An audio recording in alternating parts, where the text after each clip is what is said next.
meus sonhos, minhas aspirações, eu acho que eu cheguei muito longe até para uma pessoa de família pobre, família cigana, uma história toda cheia de emendas, né? Então, eu venho de uma família cigana da cidade de Valença, uma parte da família em Gandu. Eu não tive o prazer de conhecer meu pai. E lembro que, pequeno, né, eu comentei aí já sobre mãe Ivone, que era minha madrinha. Foi ela que me batizou na igreja católica e ela era mãe de santo, babalorixá, no bairro da Comunidade. Uma parte da minha infância eu cresci lá, outra parte da igreja católica. E eu lembro que a nossa comunidade sempre foi uma comunidade de pessoas pobres.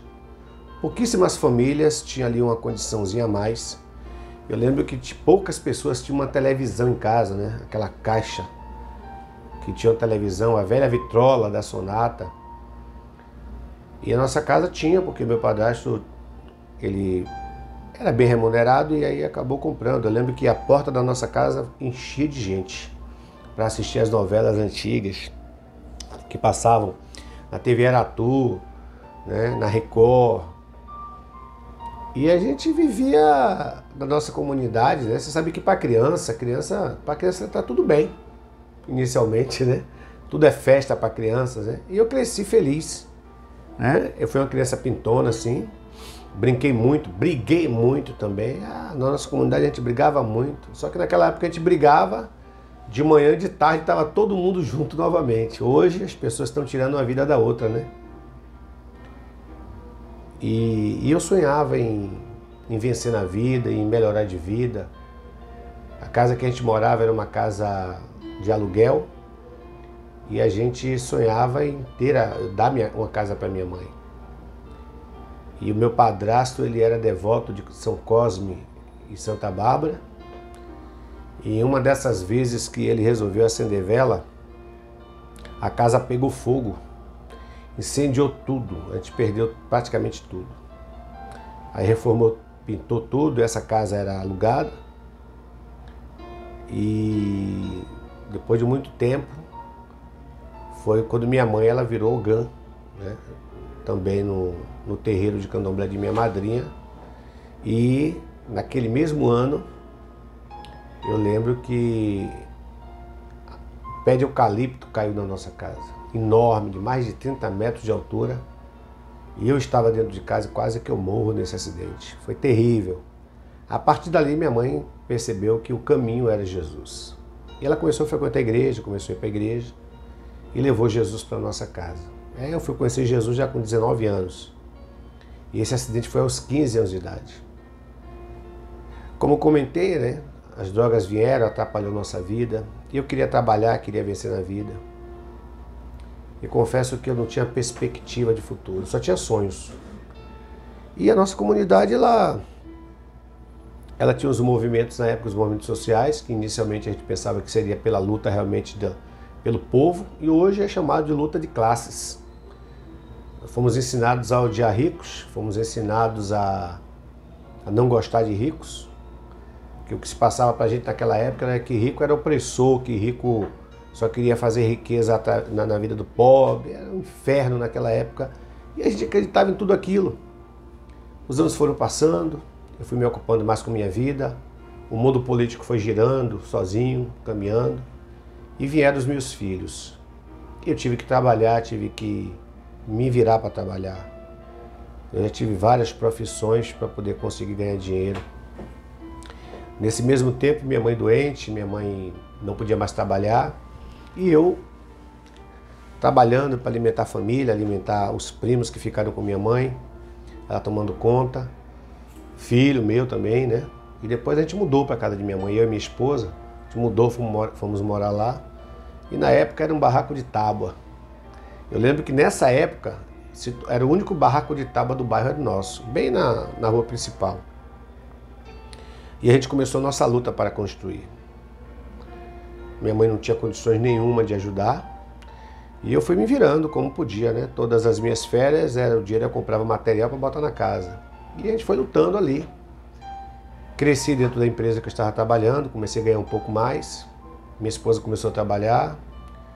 Paramos os estudos, deixamos tudo para trás para criar os filhos.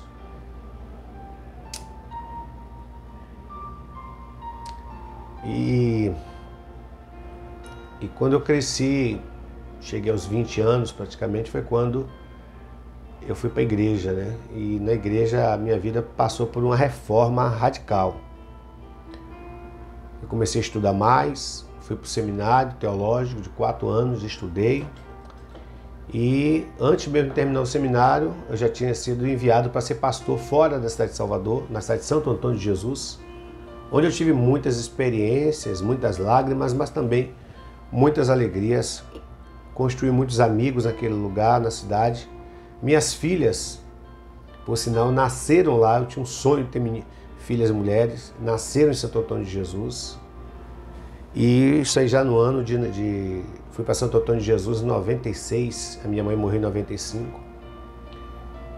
E lá eu tive experiências maravilhosas. Ajudamos muitos jovens que estavam ligados ao tráfico, a recuperá-los.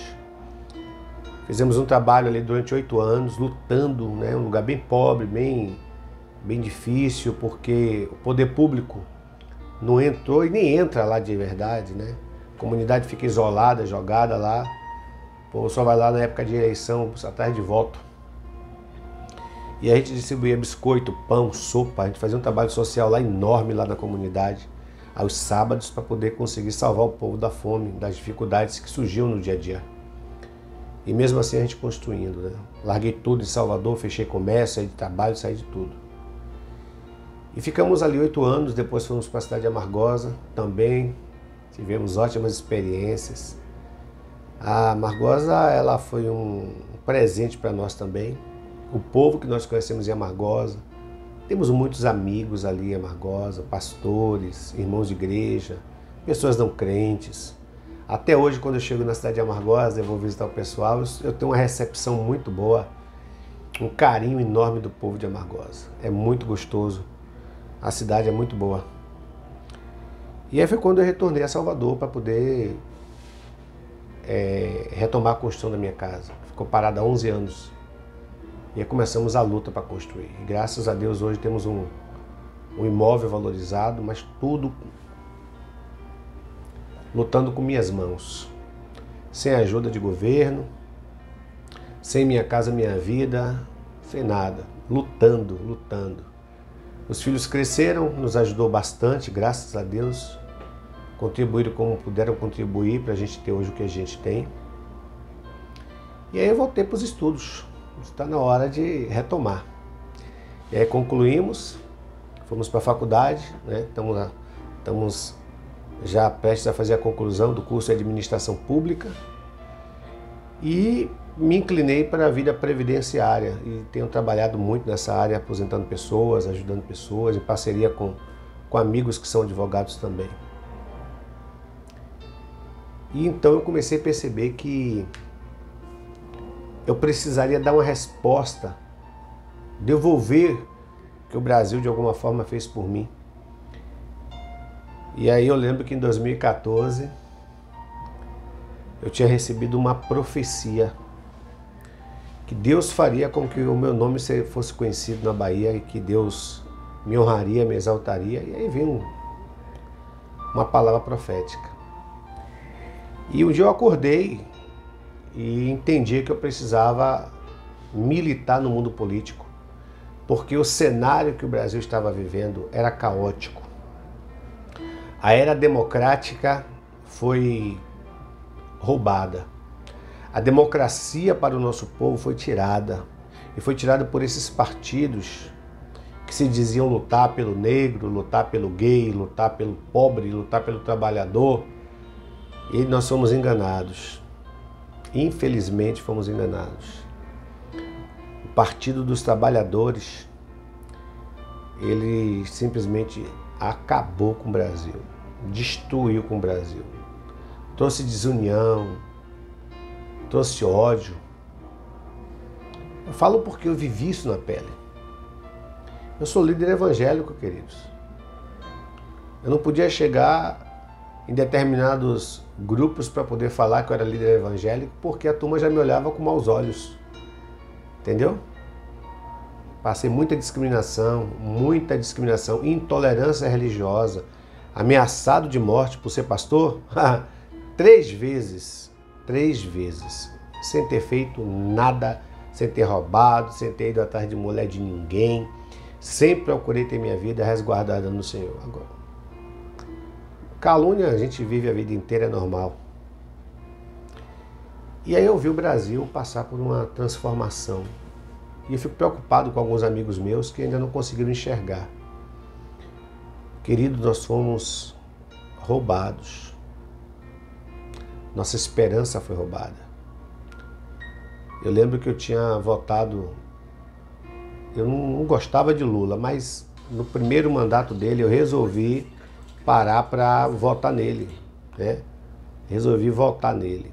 E eu lembro que quando ele foi nomeado a presidente da República, eu me emocionei.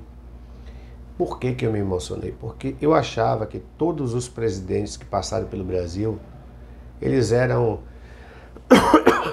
de famílias ricas, que nasceram ricos, que viveram ricos. Depois eu descubro que todos eles eram do mesmo grupo. Todos eles eram de um mesmo projeto de poder. E esse projeto de poder passaria exatamente pela mão de Lula. Sarney, Itamar Franco, Fernando Collor, sabe? Esse pessoal, o Fernando Henrique, todo mundo pertencia ao mesmo grupo, tanto é que está aí a prova hoje aí. Nós fomos enganados, achando que Lula era pobre, e entender a dor do pobre, mas na verdade ele foi um bom discurso para o pobre. Então ele pegou e implementou alguns projetos, copiou alguns projetos, né, deu andamento, projetos que já existiam desde a época do regime militar, Minha Casa Minha Vida, da época do regime militar, o FIES é de lá de trás também. E como houve um investimento ou um desinvestimento na educação, então o povo ficou alienado, o povo ficou acreditando no que a Rede Globo falava, no que jornais falavam. E foi o que alimentou o Brasil durante muitos anos, eram exatamente essas informações que chegavam para nós como verdadeiras. E não sabíamos que estávamos sendo enganados. É triste. E exatamente quando em 2014 eu resolvi colocar meu nome para concorrer a deputado federal e acabei concorrendo a senador da República. O que mais me chama a atenção nessa época é porque, imagine, um senador de comunidade pobre, nunca teve na história da Bahia. Líder religioso, primeiro líder evangélico a concorrer ao cargo de senador pela Bahia. E eu não sei se vocês lembram, em 2014 foi quando estava estourando as corrupções do Mensalão, do Petrolão, né? E foi um inferno no Brasil. E eu chorei escondido. Foram trilhões de reais. Uma oportunidade de Lula mudar a história do Brasil, de salvar o povo brasileiro. E, no entanto, só quem ganhou dinheiro com Lula foi o próprio pessoal dos movimentos MST, Movimento Negro. E agora em 2020 e 2021 a gente descobre que tinha mais gente que ganhava dinheiro às custas da gente e a gente não sabia. Por exemplo, eu não sabia que existia uma lei chamada Lei Rouanet. Os artistas baianos, pró-Lula, pró-esquerda, pró-comunismo, enchendo as bufas de dinheiro e o povo pobre passando fome. Dinheiro público, quer dizer que a gente pagava o cachê para eles, dava dinheiro para eles fazerem o show e eles ainda iam cobrar bilheteria da gente. Bilheteria da gente. É fazer a gente de otário mesmo. Mas ainda bem que eu consegui abrir os olhos em tempo. E foi exatamente em 2014 que eu lutei muito contra esse aparelhamento do Estado. Aí eu descobri que o PT era um partido comunista, outros partidos de esquerda também, e que a ideia, na verdade, era transformar o país em uma, a gente chama hoje de Venezuela, mas em uma China. Imagine um país onde você não pode falar da sua fé. E não tem nada a ver só com cristão, não. É geral. É geral. Vai lá na China, procurar terreiro de candomblé, lá na China. Não tem não, amado. E você não poder falar da sua fé, da sua crença. A religião faz parte da construção religiosa, psíquica e espiritual do ser humano. E eles, com esse projeto, usou a igreja, usou o povo brasileiro, pastores foram enganados. Não foi eu só não, foi milhares de pastores. Quando Lula ganhou aquela eleição, eu vi presidentes de igrejas apoiando Lula, apoiando Dilma também. E de repente a gente descobre que havia muita lama escondida debaixo do tapete.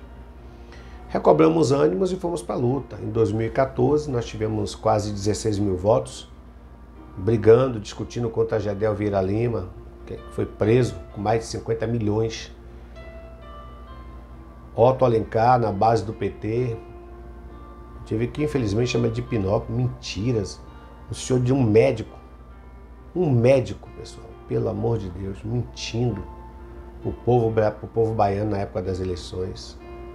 E o irmão dele lá envolvido com denúncias lá na época da EBAL. Gedel ainda acusou ele. Coisa triste. Não sou eu que estou dizendo, é Gedel que falou lá durante o debate. E nos debates, entrevistas que eu estava fazendo na época, eu comecei a sofrer perseguições.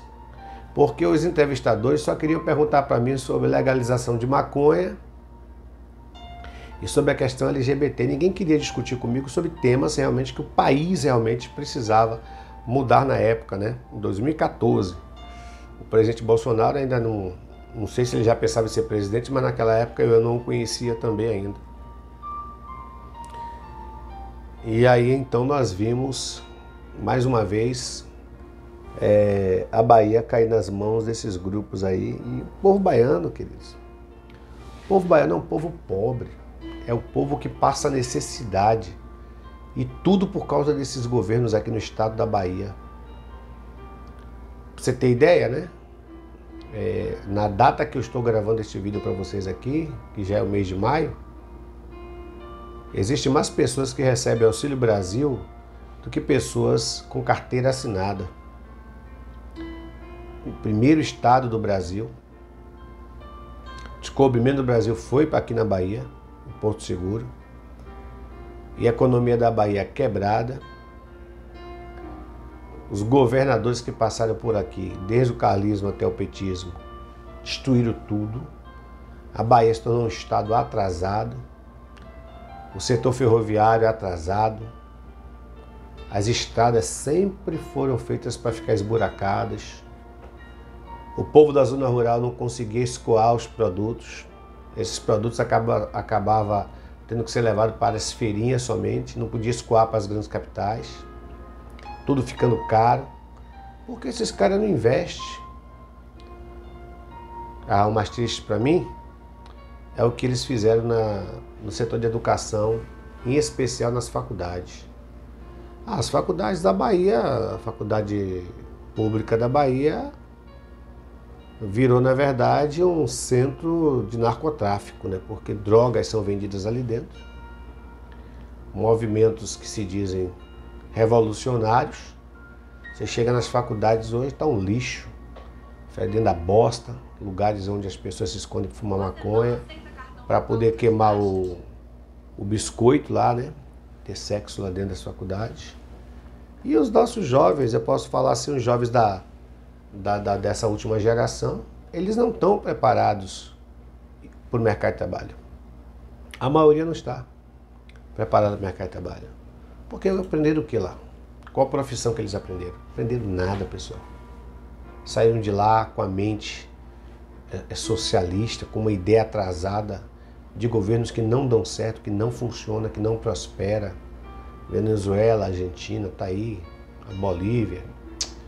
a China, a Rússia nem se fala, a Rússia perdeu, quebrou na época do 48. E nós precisamos repensar, pessoal. Nós somos brasileiros. Aí eu fico percebendo o seguinte, que que existe cota para negro, não existe cota para branco. Eu viro racista porque sou branco. Se eu digo que eu sou hétero, eu sou homofóbico. Se eu digo que eu sou a favor do mercado competitivo, sem controle do Estado, eles me chamam de capitalista. E aí eles ficam levando o povo para ficar dependendo sempre do Estado. E quanto mais a população depende do Estado, pessoal, mais o Estado governa sobre elas. Elas perdem a liberdade de tudo. Eu fico até triste assim, porque eu tenho que encerrar um documentário tendo que tratar de um tema tão delicado como este. Mas eu amo meu país. Eu amo meu país. Eu sei lá, eu acredito que eu ainda posso contribuir um pouco mais. Nessas eleições eu vou estar concorrendo novamente como pré-candidato a deputado federal. E a única coisa que eu peço é oração ao meu povo, ao povo baiano. E a gente poder lutar, né, por algumas pautas que eu acredito que são fundamentais para a melhoria da nossa nação. Por exemplo, a reforma tributária, já existe uma PEC, a PEC 45/19, que é da reforma tributária, onde simplifica o sistema tributário nacional pela unificação de tributos sobre o consumo. Já está lá na Câmara de Deputados. Tem a PEC 32/20 também, que é a reforma administrativa. Também essa reforma ela altera os dispositivos sobre servidores e empregados públicos e modifica a organização da administração pública, que eu acho isso fundamental também. Tem a questão também da autonomia do Banco Central, que senão a gente vai ser roubado novamente. Se esses governos aí que roubaram o país, né? Só o governo Lula foram trilhões. Todos os presidentes do partido de Lula foram presos, todos os ministros, né? Praticamente todo mundo preso. Foi uma vergonha. Aí não venha me falar que Lula é inocente não, pessoal. Pelo amor de Deus, para com isso. Eu respeito, quer votar em Lula, vota em Lula, fica à vontade. Entendeu? Mas assim, eu não voto não. Não voto, não apoio. O cara é sujo. Infelizmente, é sujo. Mente, mas mente. Nunca vi um cara mentiroso. Olha que eu já ouvi falar que o diabo mente, mas, por exemplo, eu não conheço Satanás, não. Mas Lula eu conheço. Mente demais. E tem muito brasileiro enganado. Ai, Pai amado. Então tem a autonomia do Banco Central, que define mandatos fixos, né, de 4 anos para os diretores, né, setor hídrico, e regras para nomeação e demissão. Isso é fundamental também para a gente poder moralizar também o Banco Central. Outra pauta que eu acho interessante é a mineração também em terras indígenas. Eu acho que todos os países no mundo trabalham e trabalharam pela proteção dos índios, Estados Unidos e outros países aí. Só que, por exemplo, os índios americanos prosperaram, têm carro, têm vida. Aqui os índios foram obrigados durante esses últimos governos a virar bicho, a ser tratado como se fosse bicho no meio do mato. Como é que o índio não pode ter um celular, não pode ter o direito da agricultura para eles poderem se alimentar? Pessoal, Marcelo, mas tinha a FUNAI não fazia nada. A FUNAI só servia para receber dinheiro. As terras indígenas é a terra do povo brasileiro, é a terra do Brasil, da Confederação Brasileira. E os índios querem trabalhar, eles querem plantar, como agora está acontecendo em algumas, acho que é na tribo Yanomami, estão plantando, colhendo, estão tendo safra agrícola de trigo. Entende? Então, tem a mineração nas terras indígenas, que regulamenta a exploração de recursos minerais hídricos, orgânicos em reservas indígenas. E os índios poderão prosperar também e melhorar de vida. Quem disse a você que Deus quer que índio passe fome? Só na cabeça de gente que quer manter as pessoas escravas. Ai, meu Pai do céu. Tem uma bandeira que eu quero, por sinal, parabenizar uma pessoa que eu admiro muito, que é o ex-senador Magno Malta, e tomara que nessas eleições ele volte para Brasília novamente. Magno Malta é do Espírito Santo também, que é a pauta contra a pedofilia.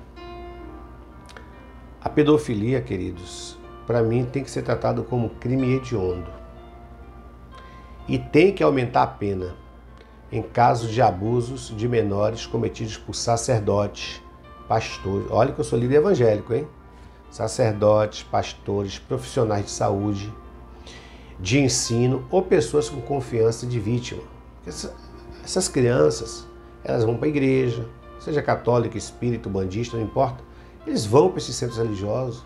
A criança confia no adulto. De repente, nós temos visto aí várias denúncias de sacerdotes de diferentes segmentos religiosos se aproveitando de crianças, violentando essas crianças e algumas até sendo assassinadas. Então tem que ser tratado como crime hediondo. Mas mais do que isso, todos os políticos, ainda que o político tenha direito à fala, se não estou enganado, o artigo 53 da Constituição, que o político ele tem direito a expressar seus pensamentos, suas ideias, mas no que tange à legalização da pedofilia, como a esquerda, PSOL, defendem lá em Brasília, na questão de que o pedófilo, ele na verdade, eles informam que é fundamental para a educação sexual de uma criança. Esse pessoal tem que ser preso, pessoal. O meu conceito é muito simples, muito simples. O Brasil é um país democrático, mas pedófilo é lixo humano, mas é doença, é lixo humano. Pedófilo, estuprador é lixo. Não tem que ser tratado com respeito a esse pessoal. Uma criança de 3 anos, de 6 meses, casos que a gente já vê gritantes, não dá. Então, eu acho que o presidente Bolsonaro, ele até está sendo leve quando ele fala em castração química para pedófilos. Eu acho que está sendo até bonzinho demais.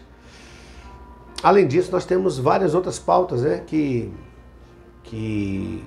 com certeza pode trazer melhoria para o nosso povo baiano, crescimento. Privatizações, o Estado não tem capacidade de administrar nada. O que é o Estado para mim? O Estado é uma empresa, entendeu? É uma empresa que gerencia nossos recursos, nossos impostos e que precisa devolver em serviço. Foi o que a gente viu durante anos. Tudo depredado, jogado fora. E pelo menos a iniciativa privada consegue nos dar um retorno. Vou dar um exemplo para vocês. Os cartórios. A gente chegava nos cartórios e a gente era maltratado, servidores mal-humorados. Eu não sou contra servidor não, agora sobre esse tipo de servidor que é pago para trabalhar e ganha bem, não adianta dizer que não ganha, é pago para trabalhar. Tem que ter os cuidados sim, os reajustes de salário, mas e maltratava o público. Você chega hoje nos cartórios, o tratamento é outro, o ambiente é outro, tudo muda, entende? E a disputa de mercado é interessante porque o cartório acaba tendo que oferecer serviços, baixar custo e coisas para segurar o cliente.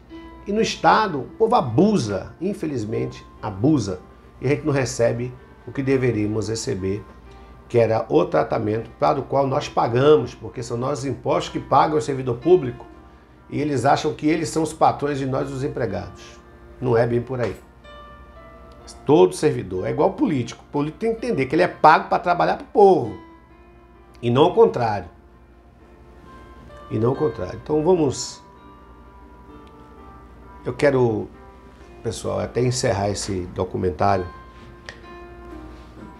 citando alguns agradecimentos, algumas pessoas que para mim são importantes na minha vida, além do Senhor Jesus, além dos pastores que me lideraram, né? Pastor Valdemar, pastor José Inácio, saudoso pastor José Inácio, pastor Aécio, a pastora Eunice, corações enormes esse casal tem. A minha família, mas tem alguns amigos que eu quero citar aqui.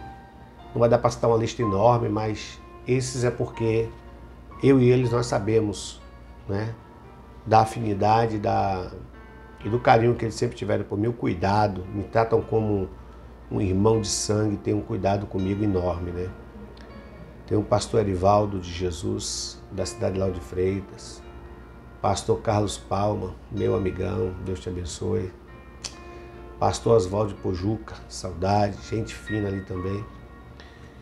Alguns que partiram, que foram embora, Dal da Balança de Santo Antônio de Jesus, pastor Juraci, esposa da pastora Jossa em Santo Antônio de Jesus, pastor Valdemar de Feira de Santana, da Igreja Quadrangular, grande amigo também.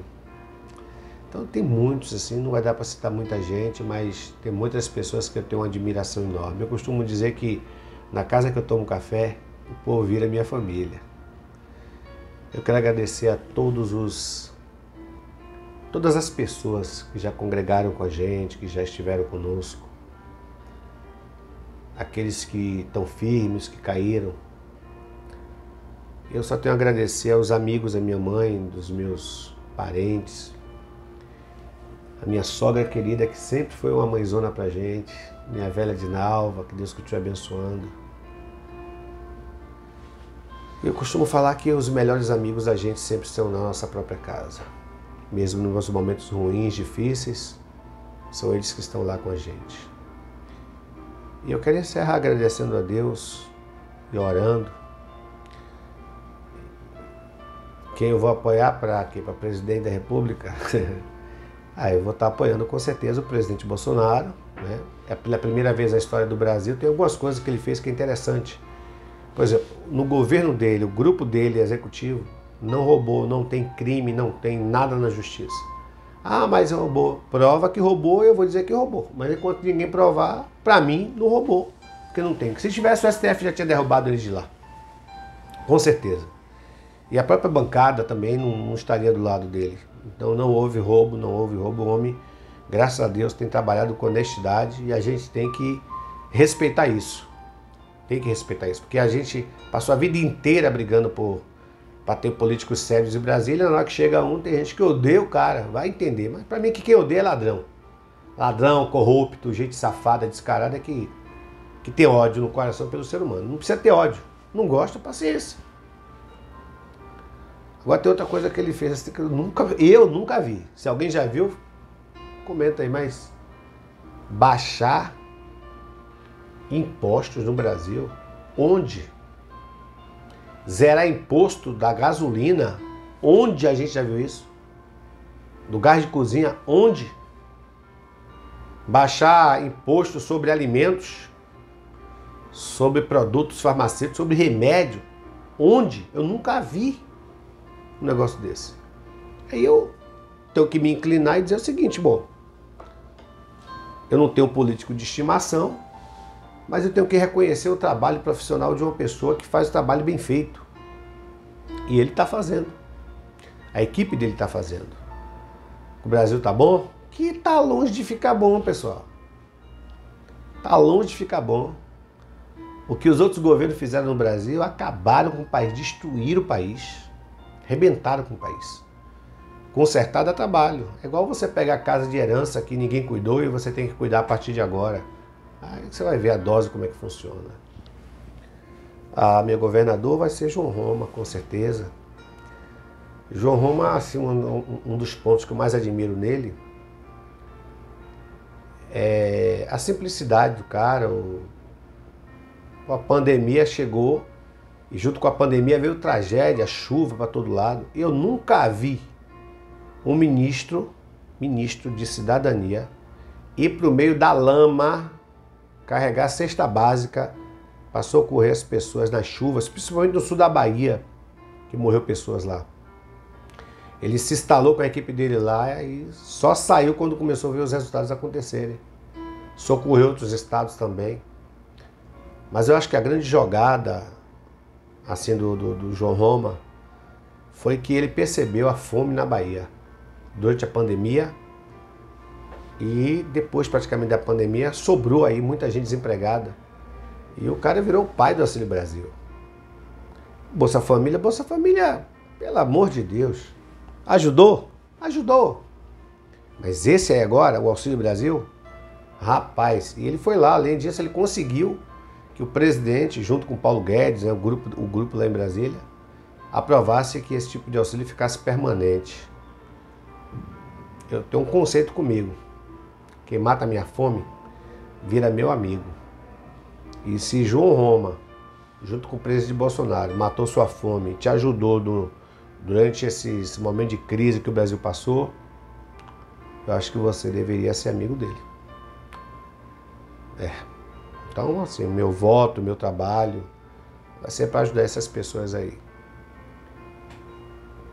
A doutora Raíssa, a senadora, claro, né? A doutora Raíssa, ela... Que coragem essa mulher teve lá em Porto Seguro, né?